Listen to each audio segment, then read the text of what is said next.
Hi, I'm the Bomb, and in this video I'll be guiding you to the first encounter in the Tribe of the Crusader raid, the Northrend Beasts, which consists of Jormungars, Acidmaw, Dreadscale, and Howl. In this video I'll discuss the abilities of each boss along with positioning. Before I begin, I would just like to mention that this encounter is not very hard. I would imagine that a Guild 25-man Nagscare could down this. I'll begin with the positioning of the raid in Phase 1 against Jormungars. The boss can be either tanked in the center of the room or at the door where he entered from. However, the room could be used to its fullest if he is tanked in the middle.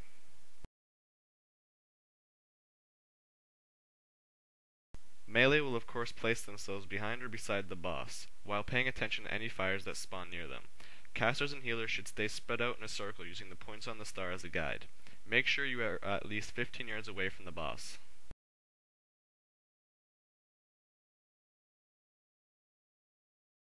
Now I'll talk about his few abilities. The first is Impale. This is a debuff he inflicts to his aggro target every 10 seconds that lasts 30 seconds. The debuff causes the target to have a bleed effect on them. This ability will stack and is the reason tanks need to communicate taunts. At 3 stacks of the debuff, the next tank should taunt off. Then once he gets 3 stacks, the other tank taunt back, and so on throughout the fight. His second ability is Staggering Stomp. This is an AoE attack that hits anyone within 15 yards of the boss and deals exceptional damage. It also interrupts spell casting for the next 8 seconds, which is why casters and healers should be this far away from him. Throughout this fight, snowballed vassals will appear on Jormungars. Shortly afterwards, they will jump to a random raid member and sit on their back. Not only do they deal damage and daze you, but they also do not allow you to cast, which is a big problem if a healer gets one. Since the player that has the snowball on his or her back cannot attack it physically or via AoEs, it is the raid's job to assist them. Ideally, you want range to burn it down fast, but if melee can help, they should at all times. The final thing to watch out for with this boss is the fires he periodically spawns around the room. These can spawn anywhere, behind casters, on casters, in the middle of casters, on melee, etc. So everyone should keep an eye out for them. Players should also know that this boss can be disarmed and should be at all times.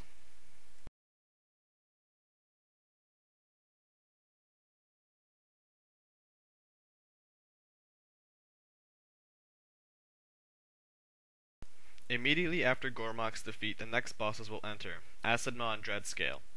In part 1 of this phase, Dreadscale will be the mobile one, while Acidmaw will remain rooted to the ground. The way this raid did it was to burn Acidmaw right away, then Dreadscale. The tank tanking the mobile boss should try not to stand so far away from the rooted one, as you'll see later. Casters and healers should stay spread out in a semicircle around Acidmaw. Once a certain time limit or percent has been reached, the bosses will change positions. Acidmaw will become mobile, and Dreadscale will become rooted. When they do this, both of them will go underground and begin to move to a new destination. No one should stand anywhere near there. Hunter marks are very helpful for assistance seeing where the bosses are underground. I'll begin with the abilities of Acidmaw, who is my current target. The first is Paralytic Bite. It deals a great amount of nature damage and leaves a toxin on the tank. The second ability is Acidic Spew. This hits anyone in front of Acidmaw for a small amount of nature damage for the duration of the channeled ability. Its third ability is Slime Pool. Think of this as the cloud that you deal with throughout the Grobulus encounter in Naxxramas, except they don't spawn as frequently. These will almost always spawn beneath the mobile boss, so the tank needs to watch out for it. The final ability, and the most important, is Paralytic Spray. Constantly throughout the fight, the boss will be spraying a small amount of nature damage to random raid members. Upon being hit, the members will obtain the paralytic toxin, and an emote will appear on your screen that tells you this. When you obtain this, 3 things should happen. Firstly, you deal small amounts of nature damage to all of those around you. Secondly, your movement speed is constantly decreasing, you will eventually be locked in place. Thirdly, you need to run to the person with the Burning Bile debuff immediately, which is usually the tank tanking Dreadscale. The fire AoE they emit to anyone around them is similar to your paralytic toxin, but it will dispel your toxin. This is the key part for succeeding against this boss. Now for the abilities of Dreadscale, who's my current target.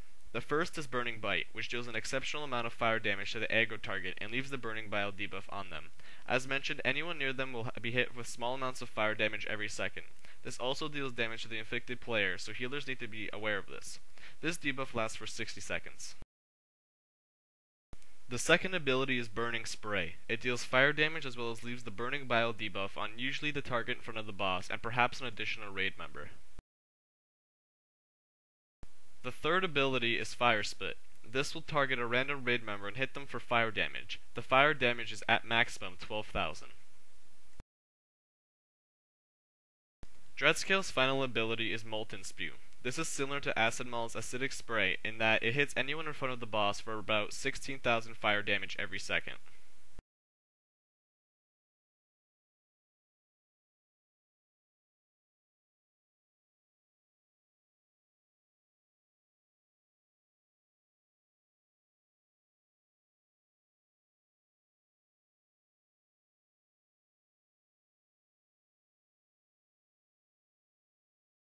Once these two bosses have been defeated, the final boss will emerge, Ice Howl. He is much easier than the previous set of bosses. In terms of positioning, do something similar to that of Gormak, but no one should ever stand in the center of the room because you will die when he does one of his abilities. That ability is Massive Crash. When he does this, he will jump into the center of the room, killing anyone standing there. He will then proceed to jump again and knock everyone back to the walls and stun you for a few seconds.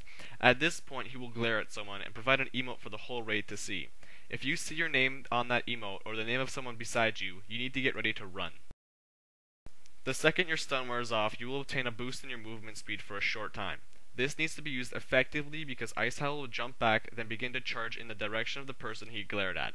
If he hits you, he will not only kill you, but become enraged and kill everyone very fast, but this can be dispelled with Hunter's abilities. If he doesn't hit anyone, he will crash into the wall and become stunned for the next 15 seconds and take an additional 100% damage. This is the time to use Heroism or Bloodlust. If you're the target of the glare, you need to get ready to run, and when you're doing this, do not try to run straight or try to run beside Ice Howl. Run directly left or right. If you are someone beside the person that's been glared at, run the opposite way of where the boss will charge.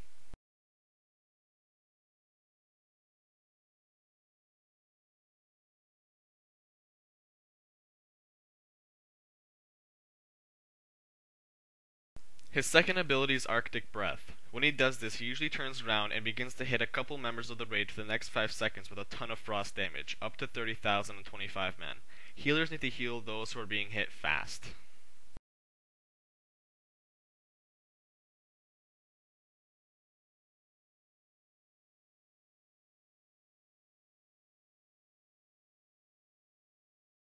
Ice Howl's final ability is Whirl. This is a melee AoE attack that does quite a bit of physical damage as well as knocks back people that have been hit. Tanks should keep their backs to the wall for this purpose.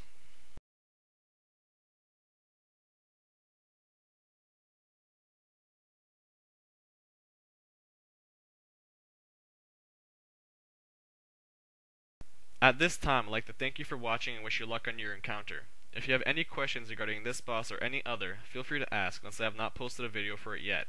If you'd like to add something to this video, feel free to post a video response or leave a comment below.